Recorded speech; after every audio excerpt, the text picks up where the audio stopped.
Hay caminos que nacen del dolor, momentos que surgen cuando todo parece romperse y el miedo intenta apagar la esperanza.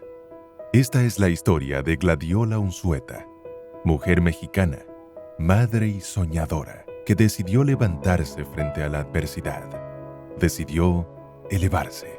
Atravesó fronteras, enfrentó sus temores, convirtió cada tropiezo en aprendizaje y se reinventó paso a paso. Este es el recorrido de una mujer que transformó la pérdida en propósito, la incertidumbre en valentía y sus sueños en movimiento. Este es el viaje de Gladiola Unzueta. ¡Elévate! Soy una mexicana muy orgullosa. Para mí, pues México es mi raíz, soy quien soy, ¿no? Fui una niña siempre como con mucha claridad, porque cuando yo decía las cosas de, mamá, yo me quiero casar joven porque quiero ver a mis hijos grandes. Y mi mamá, estás loca, pero yo me casé de 17 años. O sea, me casé muy joven. Yo sí, porque yo quiero tener mis hijos. Y lo hice. Pues yo tengo una vida muy bonita con mi esposo, me caso, boda, todo lindo. Y luego tengo a mis hijos. Y de repente una vida bonita, consentida, apapachada, se rompe la burbuja porque él tiene el accidente y tiene un accidente y muere. Y de ahí empieza una nube gris de la cual hay que salir rápido porque hay 2 hijos que hay que sacar adelante y que no hay tiempo para llorar y que hay que sacar la fortaleza de donde sea, pero hay que sacarla porque esos hijos te necesitan, ¿no? Tienen 1 año, tienen 5 años y hay que sacar adelante la situación, pues la vida cambia, ¿no? Y si tú me preguntas, yo no recuerdo cómo supe ni qué pasó. Es como una nube que yo tuve que dejar en ese momento.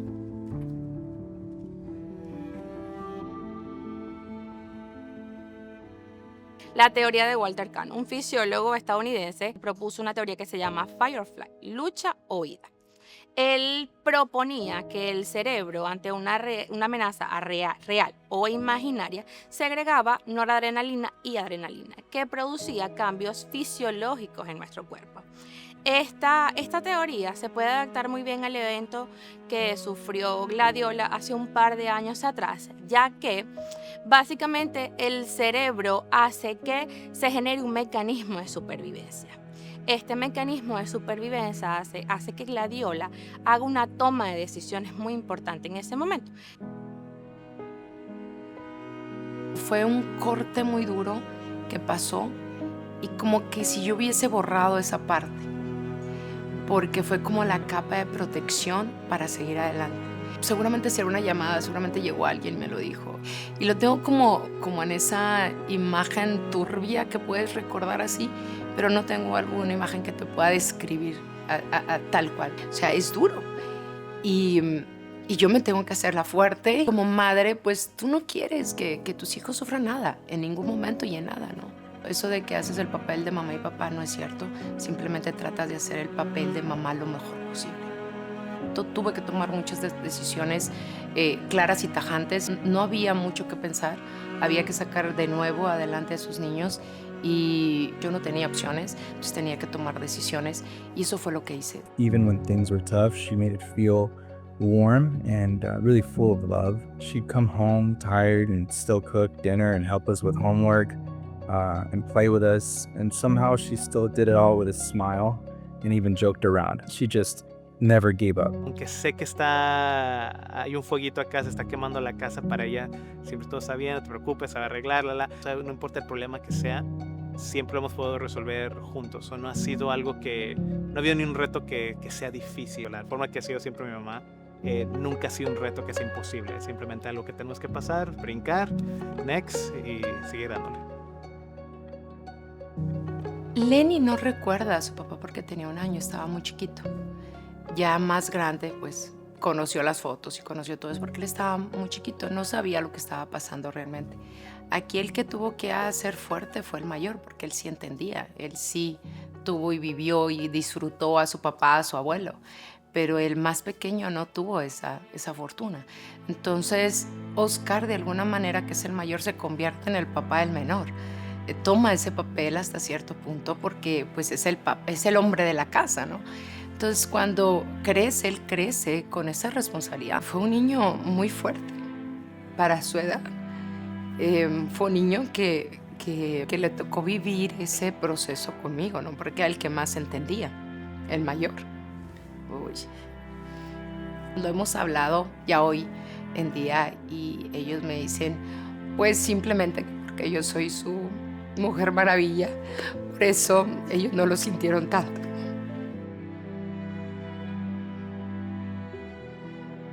Gladiola estaba transitando por las etapas del duelo. Obviamente para ese momento ella no identificaba qué etapa del duelo estaba pasando porque el mismo evento que estaba sucediendo no le estaba dando la oportunidad de ella conectar con lo que estaba viviendo, sino que solo estaba enfocada en proteger a sus hijos. En ese momento que estaba pasando todo este suceso, básicamente ya no sabía si era una decisión era la más correcta o no, pero ella decide proteger a sus hijos, sacándolos de su país y trayéndolos a los Estados Unidos para ofrecerle un futuro muchísimo mejor.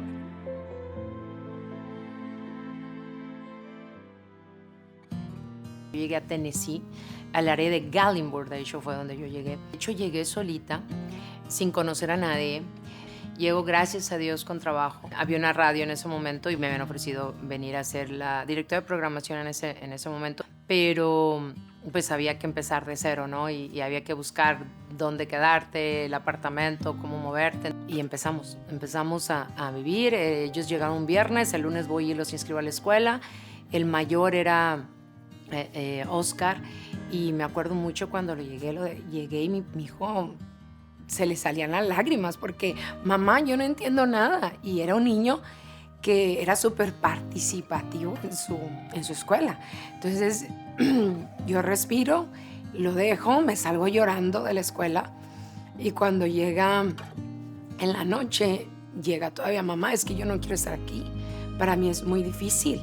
Entonces, yo me pongo fuerte, le doy un diccionario y le digo, hoy vas a traducir 99 palabras y mañana 98, pero tienen que tomar esto en serio. Cierro el cuarto, yo lloro, obviamente al salir y cerrar la puerta, pero no lo podía hacer enfrente de él porque yo le tenía que dar fuerza, ¿no? Para que pudiera. Y así pasó. Ellos ninguno de los dos realmente tuvieron que pasar otro año y repetir otro año. En esos 2 meses que quedaban de escuela, ellos pudieron sacar adelante el año escolar y siguieron. Traerlos a un país, cultura, idioma, y dejar atrás sus amiguitos, su abuela, sus tíos. O sea, es un shock muy fuerte que ellos viven. Y llegar aquí no poderte ni comunicar. Para mí era muy doloroso ver, tú lo veías llorar porque no terminaba de hacer su tarea, porque no entendía muchas cosas por el idioma. Y para mí fue el reto, que pues eso ha ayudado a que tenga unos hijos hoy en día maravillosos, que terminaron su universidad, terminaron su maestría y son unos espectaculares esposos hoy en día y padres, no se diga. Pues qué puedo decir, son mis hijos, pero la realidad de las cosas es que sí son muy buenos muchachos.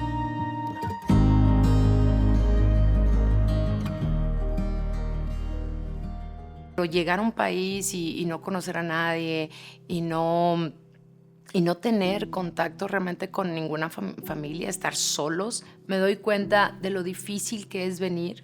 Es muy duro. En otro país, en este caso como latinos, ¿no? Que inmigramos, solamente te llega que nosotros barremos $2 y que aquí se trabaja y que aquí se vive súper bien. Pero no, yo empecé a ver cómo un emigrante se tiene que ir a una traila con 20 personas para que le quede suficiente dinero para mandarle a su país, a su familia. Si a ellos les da fiebre, a su familia les da pulmonía, porque hay mucha gente que depende de ti y tú tienes que cuidar esos $, que tú estás viviendo, ¿no? O sea, que tú estás haciendo, que tú estás trabajando.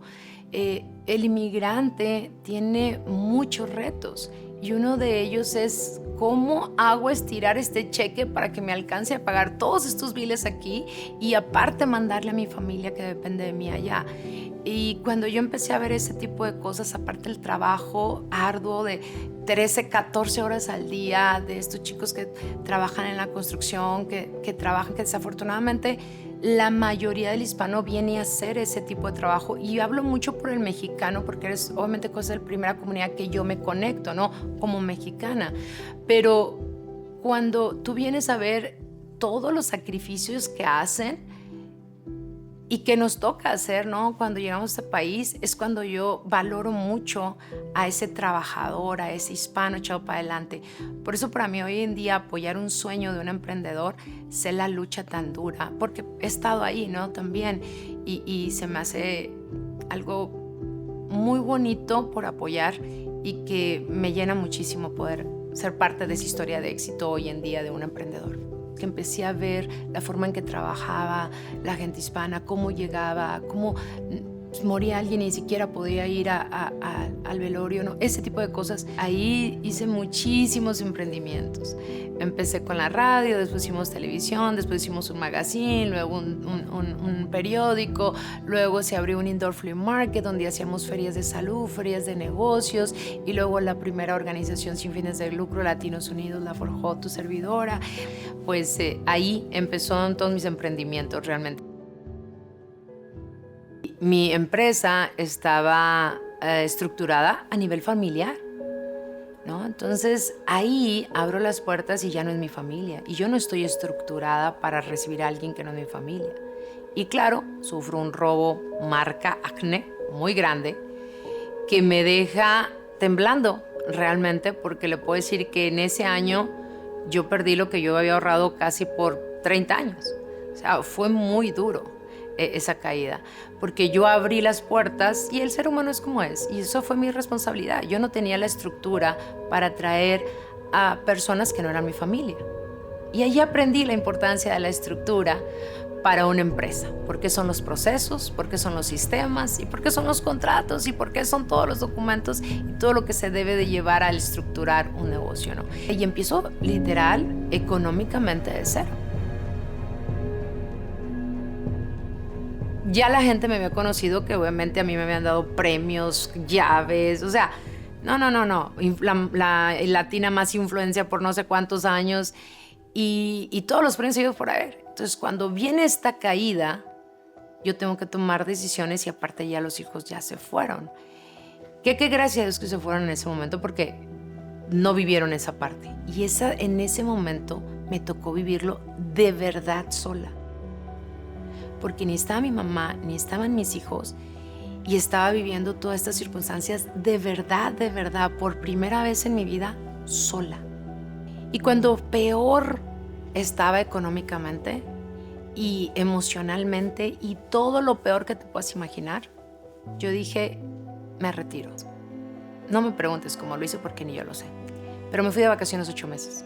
Regresé y me sentí la mujer más desagradecida del mundo.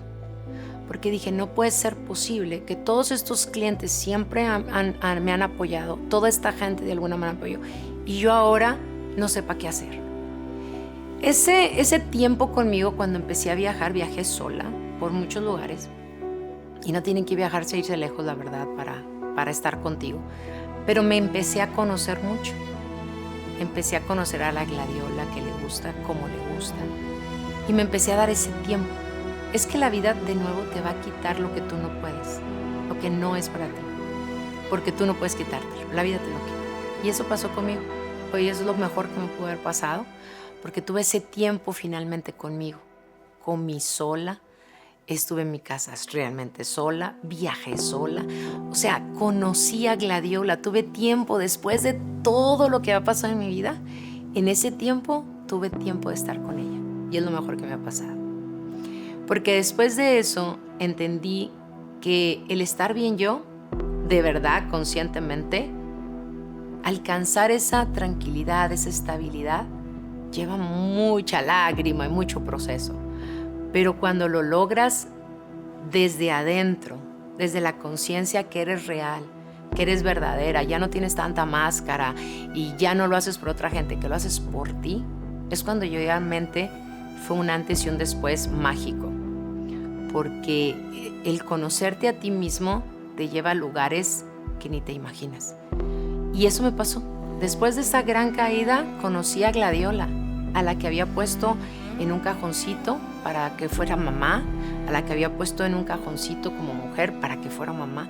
Entonces siento que esa Gladiola que conocí y que le di el tiempo me ha hecho lo que hoy he logrado hacer en muy poquito tiempo realmente, al final del día, porque después de esa caída vuelves a empezar de entre comillas, ¿no?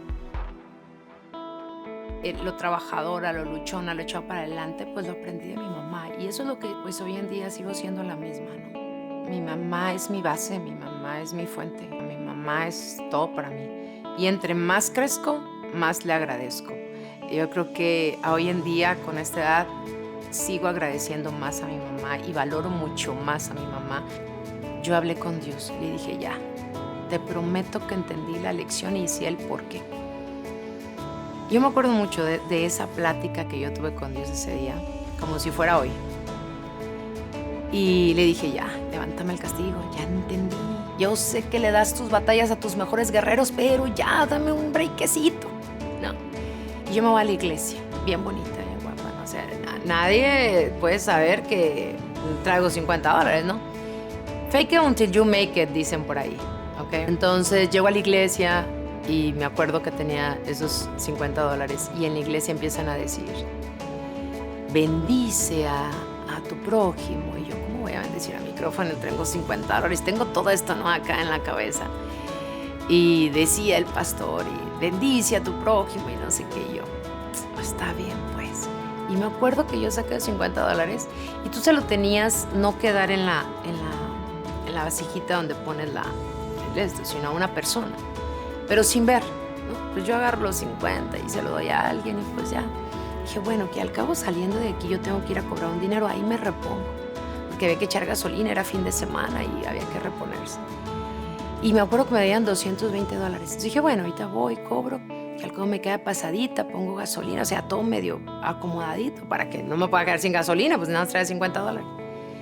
Y me acuerdo que al salir, el pastor, y él me toma la mano y me dice, Dios me dijo que te bendijera. Y me dio un billete de 100 y yo, wow, ya lo doblé, porque fui obediente.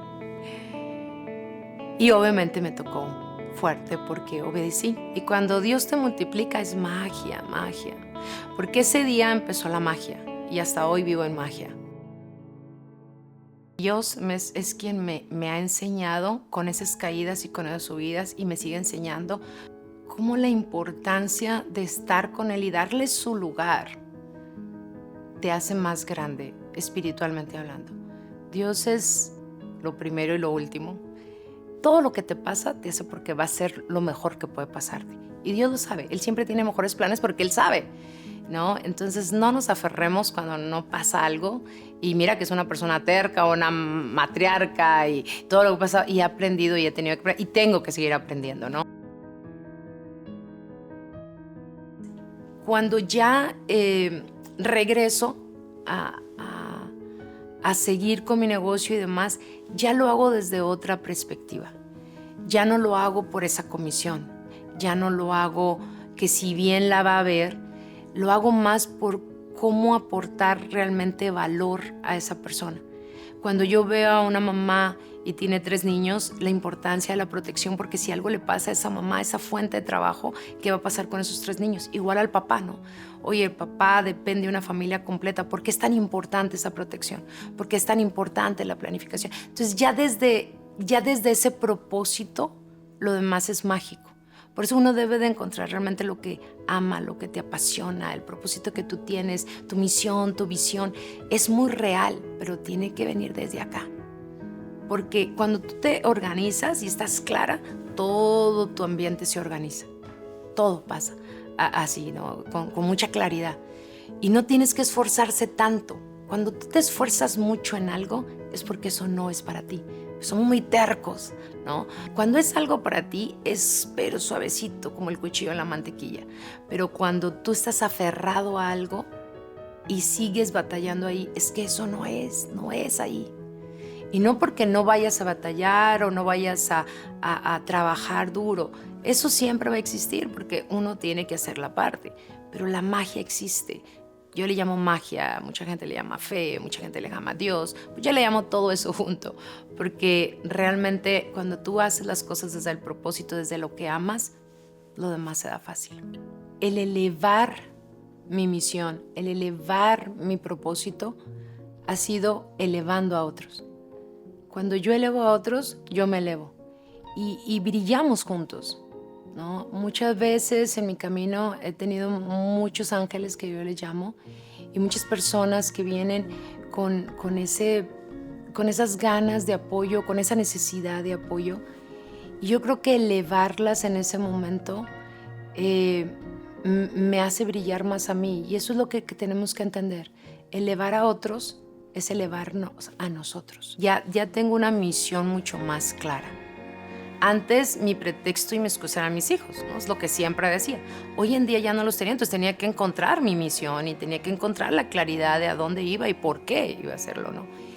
Y yo creo que cuando tú encuentras ese propósito claro, la vida todo te lo acomoda, pero tienes que estar bien tú.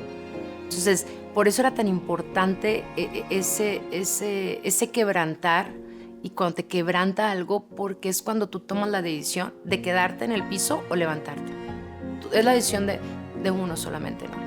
En mi caso encontré un propósito, encontré el hecho de cómo poder realmente salir adelante yo y ser el ejemplo de nuevo para mis hijos, mi familia y demás, y de mi comunidad, porque también varios eventos y a veces las cosas te pasan y te sientes muy importante tú, pero la realidad es que hay mucha gente viéndote y Dios lo hace por eso, porque a veces la gente que te ve puedes apoyarla más con los hechos que con las palabras.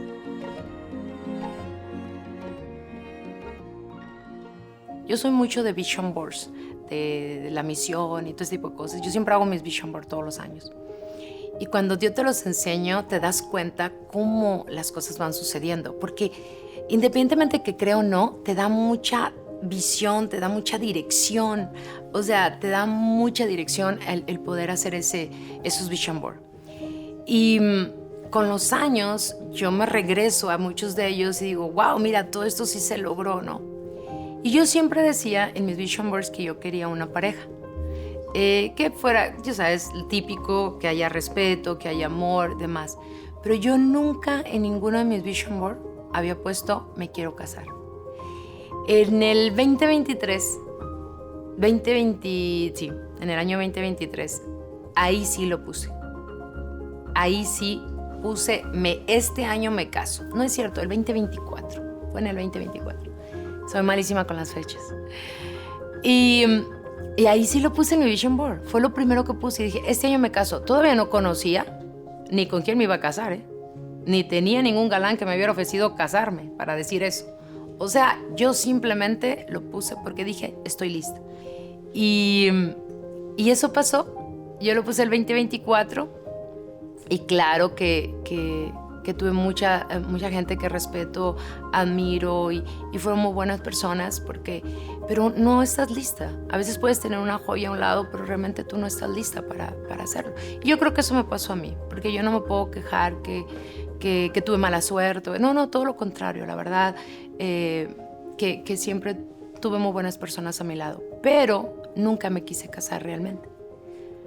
Cuando puse finalmente, después de que mi mamá y todo ya toma, como dicen, asienta cabeza y ese tipo de cosas, yo creo que yo me estaba preparando. Y yo, literal, puedo decirte que yo mandé a hacer a mi esposo.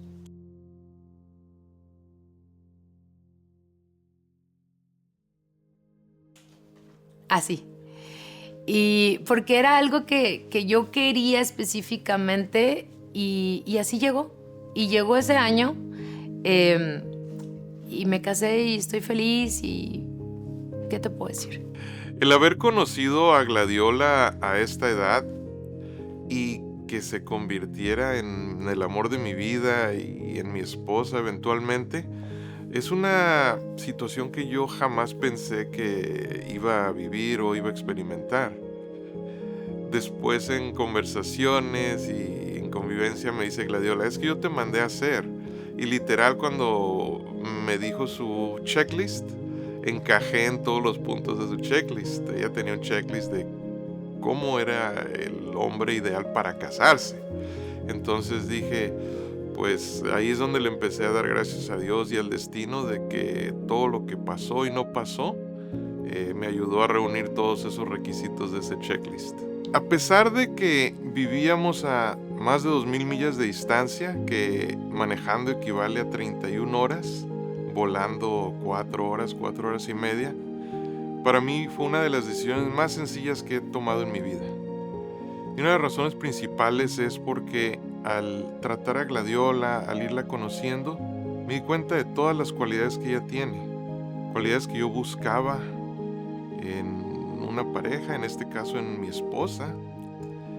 Y no solamente compartimos amor, compartimos compañerismo, compartimos propósito, tenemos metas juntos.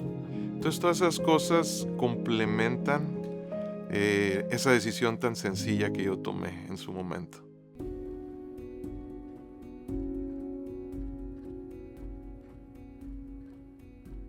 La admiro por muchísimas cosas, pero una de las que sobresalen es su fuerza. Yo he aprendido de ella, me ha transmitido su experiencia, de que ella ha caído varias veces. Sin embargo, la fuerza que ella tiene, no todos nos levantaríamos de donde ella ha caído. Y esa fuerza que ella tiene para resurgir y resurgir todavía más fuerte, es una de las cosas que yo más admiro de ella. Gladiola para mí es mi mundo, literal. Mi corazón la ama y mi mente la admira profundamente. Ella representa, entre tantas cosas, amor, estabilidad, fuerza, sabiduría, compañerismo. Los hijos de Gladiola y la familia de Gladiola a mí me han recibido con los brazos abiertos de una manera impresionante. Gladiola me iba marcando más o menos, bueno, cuando conozcas voy a mencionar a Oscar. Oscar es difícil, Oscar no es muy amigable. Le dije, bueno, vamos a ver. Llegó el momento de conocer a Oscar y todo yo diría que salió más que perfecto. Gladiola se impactó por esa manera de Oscar de recibirme. No es normal en él. Y yo la verdad que nunca se lo he dicho a Oscar, pero lo quiero mucho a Oscar. Como si fuera mi propio hijo. Ya me ha dicho Gladiola, Lenin es más sencillo, es más amigable, a diferencia de su hermano, son polos opuestos. Y yo pensé, bueno, obviamente para mí no lo conocía, iba a conocer a su otro hijo. Y nada de que, si me eché a la bolsa a Oscar, Lenin ya es un hecho. No, para nada, jamás pensé de esa manera. También iba yo pues un poquito nervioso la vez que me tocó conocerlo. Y la verdad que Lenin es un dulce comparado con su hermano. Lo van a escuchar los dos, no importa, es la verdad, ellos lo saben. Y la verdad que la única situación es que Lenin vive bastante lejos y casi no me toca convivir con él, pero cuando me ha tocado que lo visitamos, la convivencia también es muy genuina y también lo quiero mucho a Lenin. Siempre he sido muy de fe, no soy una persona religiosa, pero sí una persona muy espiritual. Y ahora que me ha dado un esposo maravilloso, pues tengo que aprender a darle ese lugar a él en mi vida, ¿no? Hay mucho camino y un mundo más por recorrer. Elevarse no es solo avanzar, es levantarse una y otra vez, incluso cuando el camino parece imposible. La vida le mostró que el dolor puede transformarse en fuerza, que cada obstáculo puede volverse un impulso y que cuando se camina con fe, la magia sí existe. Cuando llegué a este país llegué con miedo, pero también con fe, una fe profunda, que me decía que mi historia apenas comenzaba. Con el tiempo, entendí algo. Mi propósito no era solo subir, era abrir camino, extender la mano y asegurarme que otros también pudieran subir conmigo. Yo quiero que cada persona que escuche mi historia sepa algo. Sí se puede, sí es posible, sí hay un futuro más grande que tus circunstancias. Nuestro acento, nuestra herencia, nuestro pasado no nos limitan, nos fortalecen. Y si mi vida, si mis luchas, si mis logros pueden encender esperanza en una sola persona, entonces todo, absolutamente todo, ha valido la pena. Porque cuando yo elevo a otros, también me elevo a mí misma. Y ese siempre ha sido mi verdadero propósito.